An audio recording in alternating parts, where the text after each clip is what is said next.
All right, welcome back, athletes. We're going to start right into Step 1b.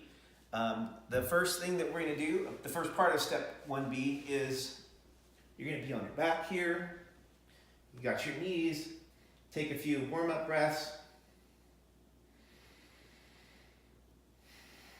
And all we're going to do is just lift one leg up.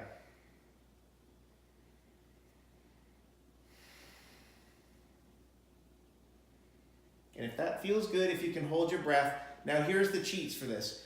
I'm sorry, if you can breathe through that. Here's the cheats just to double check. Sometimes you'll be able to, you can feel your neck, you'll be able to start tensing up here to gain stability. If you have to do that to pull your knee up, then we need to, or hold this knee up like this, then you need to back off, back to the ground.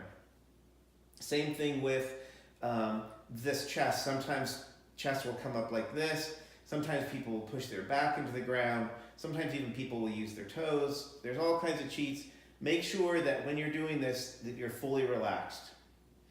Step 2 of this, you're just going to bring up the other leg.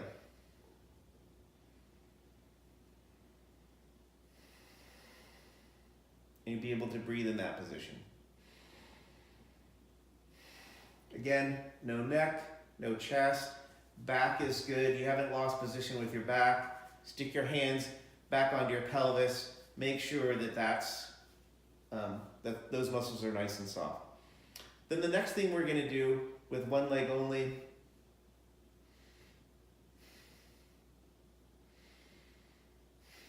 be able to breathe and flex and extend that hip.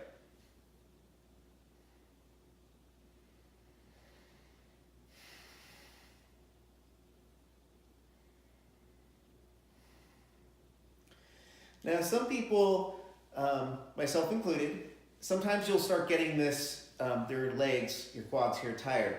Now, if you're going to be flexing your hips, you have to be using your quads. But some people, sometimes this helps, put their hands way down in their pelvis. So if your pelvis is like a little bowl like this, with your spine back here and the front part and your belly button up here, you put your fingers right on those bones right there, and maybe in a little bit.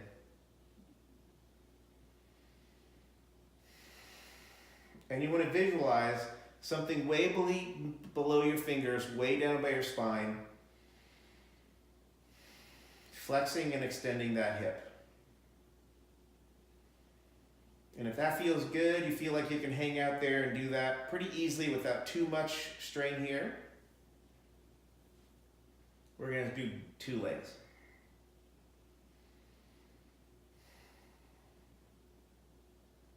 And again, no neck, no chest, no change in back position, no holding of the breath. We want to be able to do this easily because this is very, very squat-like. It's very, very gait pattern-like. So we want to be able to breathe through those motions. And then the hardest one of this, the final progression of this, is down here and then out a little bit and then back in and here. And now the last part of this is out.